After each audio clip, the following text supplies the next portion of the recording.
അമേരിക്കയെയും ചൈനയെയും വെല്ലുവിളിച്ച് ഇന്ത്യ ഇറാന്റെ കൈപിടിക്കുകയാണ്. ലോകം കീഴടക്കാൻ ഇരു ശക്തികളും ഒരുപോലെ ശ്രമിക്കുമ്പോൾ അവരുടെ മുഖത്തടിച്ചുകൊണ്ടാണ് ഇന്ത്യ, ഇറാൻ, അർമേനിയ എന്നീ രാജ്യങ്ങൾ മുന്നോട്ട് പോകുന്നത്. എന്താണ് വിഷയമെന്നല്ലേ നമുക്ക് പരിശോധിക്കാം.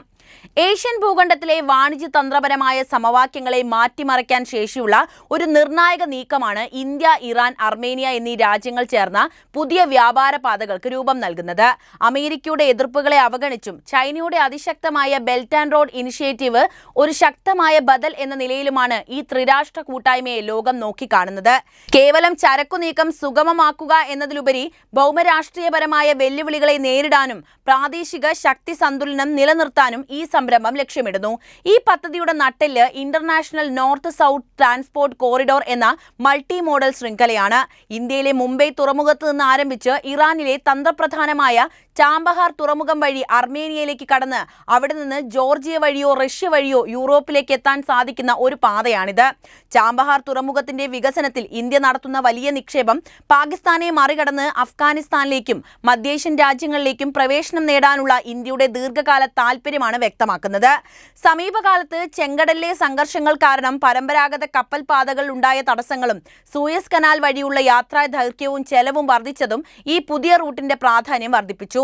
നിലവിലുള്ള വഴികളേക്കാൾ 40% വരെ കുറഞ്ഞ ചെലവിൽ ചരക്കുകൾ ലക്ഷ്യസ്ഥാനത്ത് എത്തിക്കാനും യാത്രാസമയം പകുതിയായി കുറയ്ക്കാനും, അതായത് ഏകദേശം 40 ദിവസത്തിൽ നിന്ന് 18 ദിവസമായി കുറയ്ക്കാനും ഈ പാതയിലൂടെ സാധിക്കുമെന്നാണ് പ്രതീക്ഷിക്കുന്നത്. ഇത് ഇന്ത്യയുടെ കയറ്റുമതി മേഖലയ്ക്ക് വലിയ ഉണർവ് നൽകും.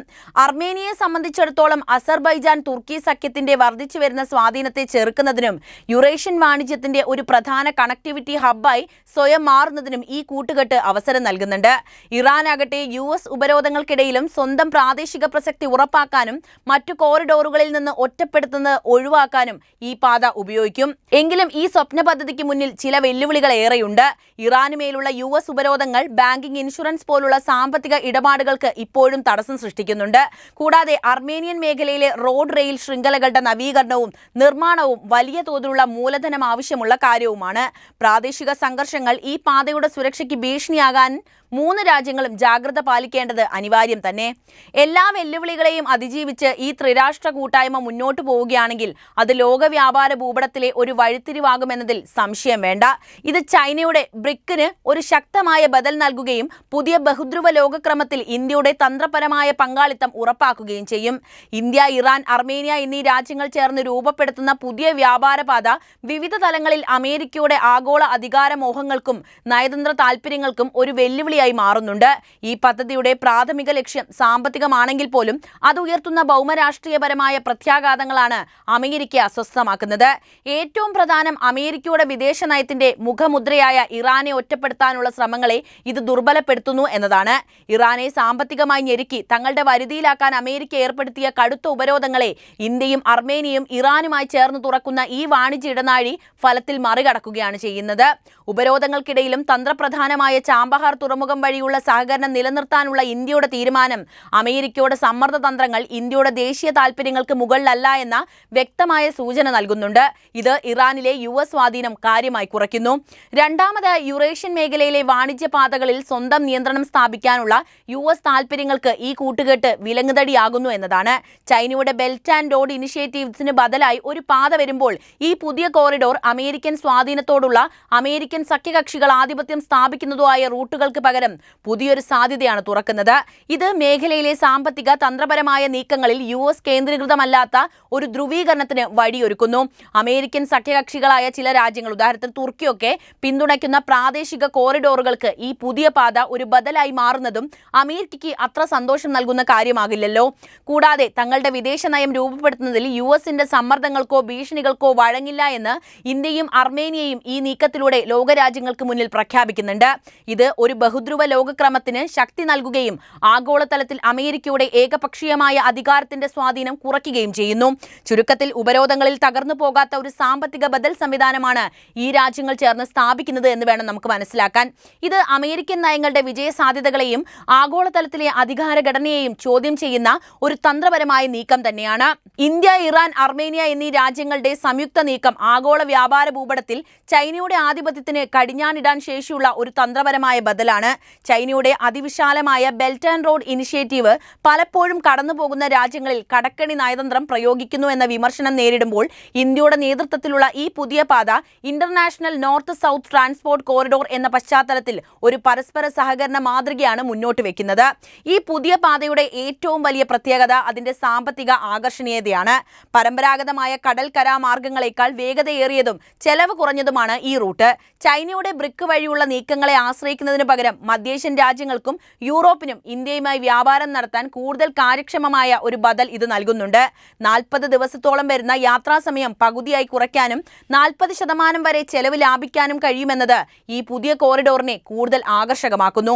ഇത് സ്വാഭാവികമായും തങ്ങളുടെ ചരക്ക് നീക്കത്തിനായി ചൈനയുടെ റൂട്ടുകളെ മാത്രം ആശ്രയിക്കേണ്ട അവസ്ഥ മറ്റ് രാജ്യങ്ങൾക്ക് ഇല്ലാതാക്കുന്നുണ്ട്.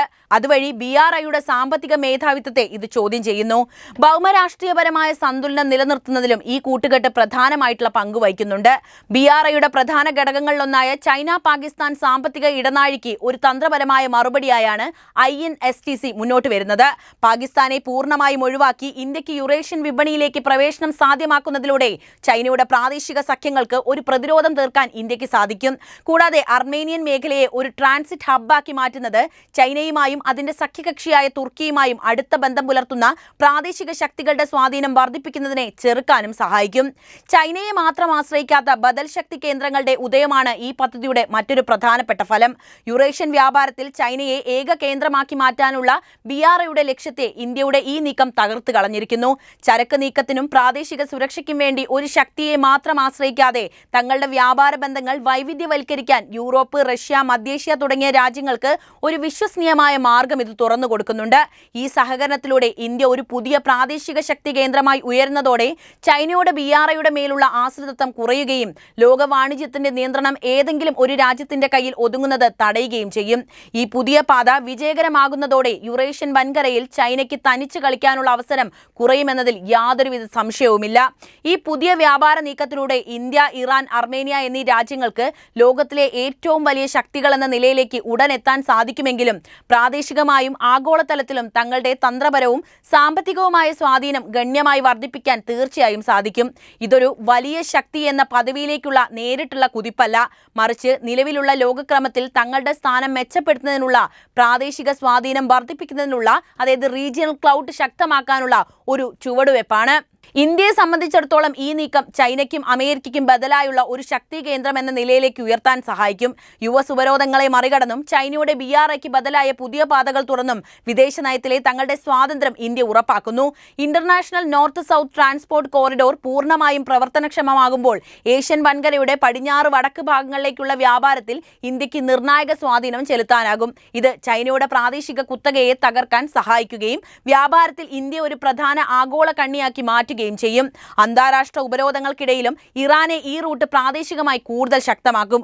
ഉപരോധങ്ങൾ കാരണം ഒറ്റപ്പെടുന്ന ഇറാനെ സംബന്ധിച്ചിടത്തോളം ഈ പാത സുരക്ഷിതവും സ്ഥിരതയുള്ളതുമായ സാമ്പത്തിക കവാടമാണ് തുറന്നു കൊടുക്കുന്നത്. മധ്യേഷ്യയിലേക്കും കാക്കസസ് മേഖലയിലേക്കുമുള്ള ഏറ്റവും പ്രധാനപ്പെട്ട ട്രാൻസിറ്റ് രാജ്യമായി ഇറാൻ തുടരുന്നു എന്ന് ഉറപ്പാക്കാൻ ഈ പദ്ധതി സഹായിക്കും. ഇത് അയൽ രാജ്യങ്ങൾക്കിടയിലെ ഇറാന്റെ ബാർഗെയിനിങ് പവർ വർദ്ധിപ്പിക്കുക തന്നെ ചെയ്യും. അർമേനിയയെ സംബന്ധിച്ചിടത്തോളം ഇത് നിലനിൽപ്പിനും സുരക്ഷയ്ക്കും അനിവാര്യമായ ഒരു നീക്കമാണ്.